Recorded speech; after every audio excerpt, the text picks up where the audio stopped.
Talk to us about going into Game 6. You're down 3-2. What was the mindset internally that changed everything for you guys going into Game 6 when you're down? You know, we always say we need to punch first. We need to be on the front foot when you attack. But at this point in the series, it goes without saying, you know. So the thing was really taking our time, being more greedy on offense, you know, especially for me, and facilitating for each other. I feel like the key was trusting who we were all year, because we beat these guys in the regular season too. I gotta ask you this, because we all was a little surprised by your energy in Game 5. Talk to us about your effort in Game 5 and how you came out in that game that didn't show, right, what you did in the previous games. Games 1 and Game 4, you were phenomenal. Flat in Game 5. Speak to that. Oh, I mean, just that, you know, it's hard. Yes, it is. It's hard to explain how hard it is, and you just gotta push. There are some things.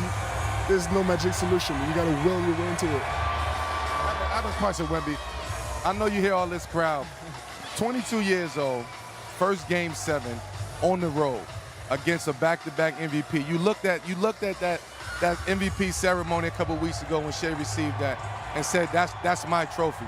But to come on his court and win Game 7 on the road, talk about that. Talk about the mentality. Talk about the mindset that you had to put yourself into mentally in order to come in here and beat the champs.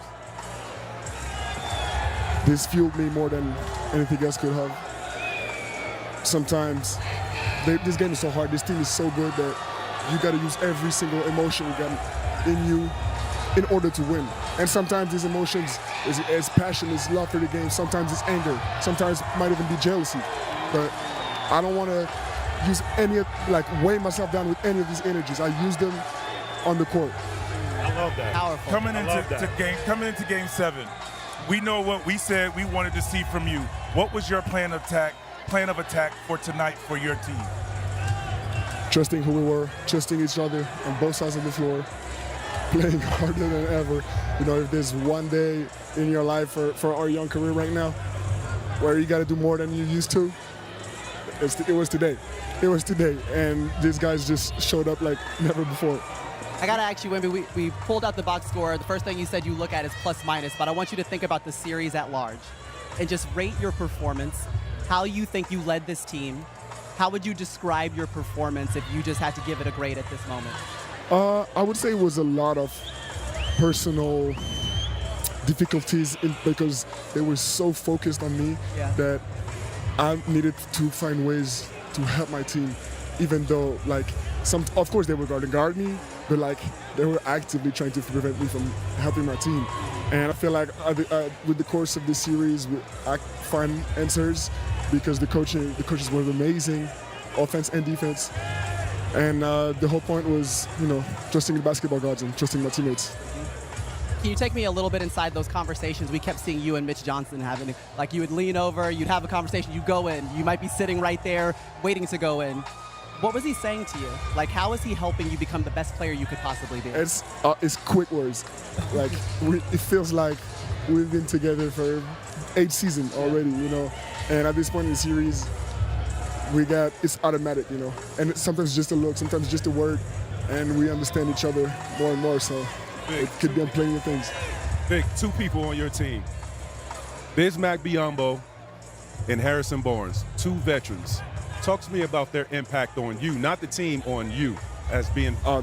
They're great. I mean, their impact, you can't underestimate it. It's tremendous. They say great things. Harrison shows us, you know, what poise is like on the court and off the court. He's just on point with everything. He says, today's his birthday. Happy birthday, HB. I love you, brother. Love you, my brother. Streak alive. Yes. They don't lose. Streak is alive. They don't lose. You don't lose. Vic don't know. I mean, No, the streak is still going. Yeah, I do. is still going. How many is it? 7 or First 8? of all, Vic knows everything. He knows everything. You really do. You really do. He pays attention. Okay, we can't let you leave now without describing how you think it's going to feel when the starting lineup is announced. It's game 1 of the NBA Finals. You're in your first postseason, and you're having the opportunity to start the series in San Antonio because of what you guys did in the regular season. I don't know. I can't tell you if they've been there, and I know my emotions are probably going to be a little bit numb because of, you know, the stakes and the will to win. But we got 3 days, right? Yeah. We're gonna rest. We're gonna You prepare. got 3 days, Wemby. That's enough. That's plenty. They got a little more. But Okay. We're gonna prepare. We're gonna rest, and we're gonna come in strong. Congratulations, man. Congratulations. I was going to say, on the bus ride over here, you pictured yourself winning it, and you know what that feeling like. Does it match what it feels like right now? Yeah. When I picture myself, no, this is more. This is way more. I can't explain it. I can't even hold it at the end. Beautiful. Hey, listen, Melo said he'll see you in the garden. We're going to have fun watching you. Yes, good luck. This has been a pleasure, honestly, being able to cover you for your first postseason Western Conference Finals and you walking away with this MVP trophy. Thank you, guys. Thank you. Congratulations. You deserve it. Continue to celebrate. Go Spurs, go. I love you, fans. I love you, Spurs fans. There you go. Victor Wembanyama, he is the MVP of the Western Conference Finals, and he has proven time and time again that he likes to meet the moment, just like his head coach, Mitch Johnson, said. We're letting him go. His dad's here. Felix is here. Yeah, you're free to go. Man. Go get some rest. Go celebrate, get some rest, man. Great job. I feel like we're going to be doing this a few times. You think so? The new NBA Showtime friend of the family, huh? Yeah. Just part of the family. You're a regular up on here. Guys, can we even describe what we saw from Victor Wembanyama over the course of this series? Like, can you put it into words as Hall of Famers that have seen a lot over the course of your lives and careers? I saw growth. I saw growth. I saw poise. I saw a young 22-year-old that is about to do some, phenomenal things in this league for years to come. And to see a 22-year-old and see him grab his teams and huddle throughout this series, the leadership from him, from a young player, and to go through, a bunch of different defenses and just the roller coaster ride of this series, what it brought to him, the physicality. Man, he grew up in this series, and I think by him being able to be thrown to champs in a two-time MVP, that man confidence is going to be out of here. And on the road, too. Just like we had Castle here, they believed in that locker room.